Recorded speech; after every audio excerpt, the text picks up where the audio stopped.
Hey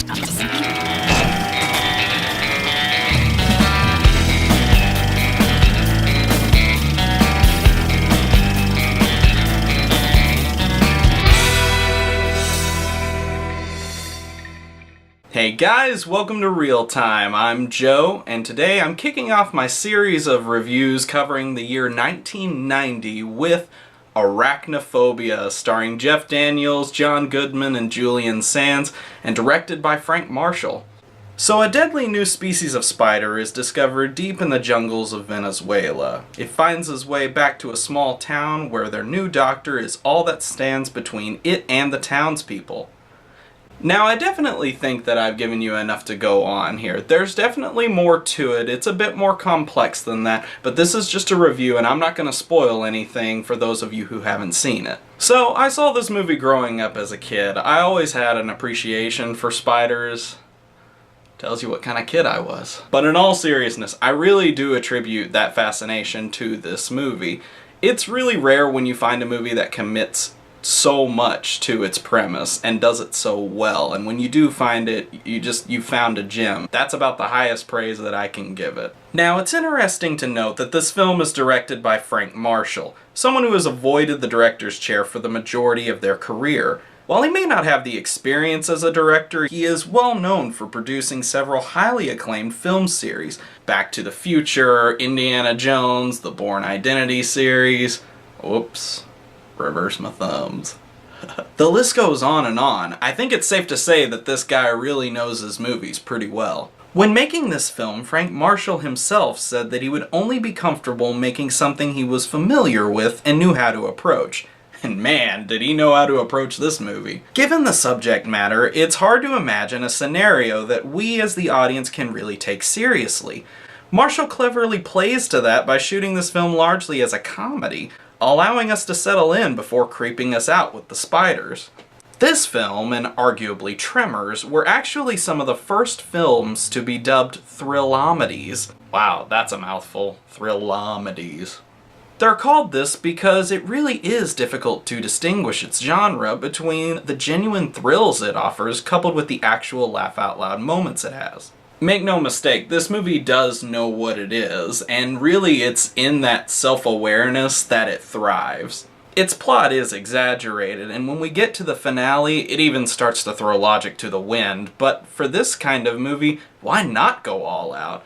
I mean, as long as it's done well, right? That's all we really care about, and the good news is that it is done well. You know, I think this film is a true testament to the quality of writing that came to us from these kinds of ideas in the 80s and 90s. If this movie came out today, it would, I mean, we all know what we would expect. It would be overblown, it would be oversexed, it would be riddled with cheap jump scares, and ultimately forgettable. Instead, we get a surprisingly clever screenplay that neatly wraps up its plot and never forgets its audience, which is essential in this kind of movie. It uses mostly caricatures to represent the townspeople, but this is to our benefit so that we can easily identify them. You know, it's funny, whenever I found myself questioning something that was outlandish about this movie, or something that made me just be like, oh, what? You know, I was really glad that I didn't have to think very hard to make that reference point that the movie had already made to explain it. The best part is that within the confines of the film itself, it all feels plausible.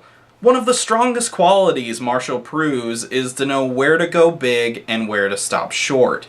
You won't find any 8-legged dog-sized creatures in this film because 8-legged dog-sized creatures just really aren't that scary. Now, the General is pretty much the big daddy spider of all the others in this movie, and Jesus Christ! So, it is true that an animatronic spider was used to depict the General from time to time in this film, but for the fanfare that they're going for, it doesn't ever feel irreverent to the rest of the movie. You know, it doesn't feel out of place or too much, and it is still handled with care. And while an animatronic spider is used at times, it's interesting to note that most of what is captured on camera are actual spiders being used. Now, I did some research on this film before doing this review, and I actually learned that they used a smaller species from New Zealand to depict the soldier spiders, and for the general, they actually used a Goliath bird-eating tarantula for the creepy stalking shots you see. Now, I want you to think about that name just for a second. Let it sink in. Goliath bird-eating tarantula. The majority of shots where you see a spider on someone's hand or face, those are real. Those hissing noises you hear also from the spiders are based on the actual hissing noises from the Goliath bird eater I mentioned earlier. That concludes the educational portion of the review, and on that note, good luck sleeping tonight. Again, if done today, we would have had to accept CG spiders and fake performances from actors who were just pretending to see these things. Not the beast! Ah! Open my eyes! Eyes! Ah! Instead, we get to appreciate quality performances and carefully crafted scenes that are genuinely creepy. If you don't have arachnophobia, this movie might give you arachnophobia because it's so well crafted. You can tell that there's a lot of care and attention to detail in this movie, and it really does add a lot to the experience for the audience.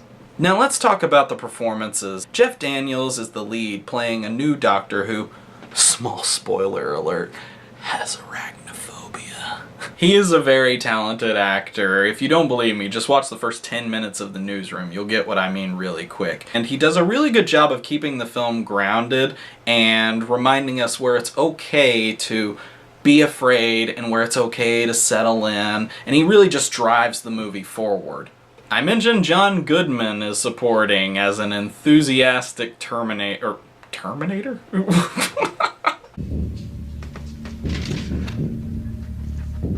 Exterminator, an enthusiastic exterminator, and he does a great job. This movie came out just a couple of years into his run on the sitcom Roseanne. Needless to say, there are some classic moments of comedy from him here. Yeah, that's right. I'm bad. Now, there are some performances that do fall short, unfortunately. The children are painfully 90s, and then there's Julian Sands, which, if you know who he is, you know he pretty much plays the same character over and over. He's Julian Sands. All that being said, when you see a hammy performance in this movie, it's usually not on screen long enough for it to really take away from the film. Finally, Trevor Jones's musical score is great. It always captures the tone, and you can always appreciate the tinkling of spider legs in the background. In fact, the main theme actually utilizes 8 notes to give us that 8-legged association, which I thought was super clever.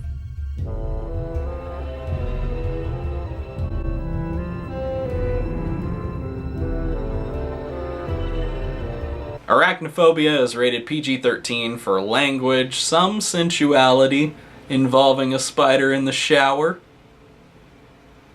And some creepy, disturbing spider kills. I had a fun time with this movie. I really do like it a lot. I always like when I see a movie that fully commits to its premise. When you go to this movie, you're wanting a creepy spider film, and that's exactly what you get. But it doesn't take itself too seriously. It actually has some really good jokes in it. I think that a lot of the fans of this movie will tell you that it's the quintessential spider film. This is the Jaws of spider movies, and I agree with them. There isn't a spider movie, even now, that's as good as this one. I am going to give it 4 out of 5. Oh, hey. Sounds like a blast. That's it for the review, guys. I've got one last question for you. Do you know any other thrill-omedies that you could recommend and that you'd like to see me review? Please let me know in the comments below. I really do appreciate you watching, guys. If you liked what you saw, please like and subscribe. You were watching Real Time with Joe.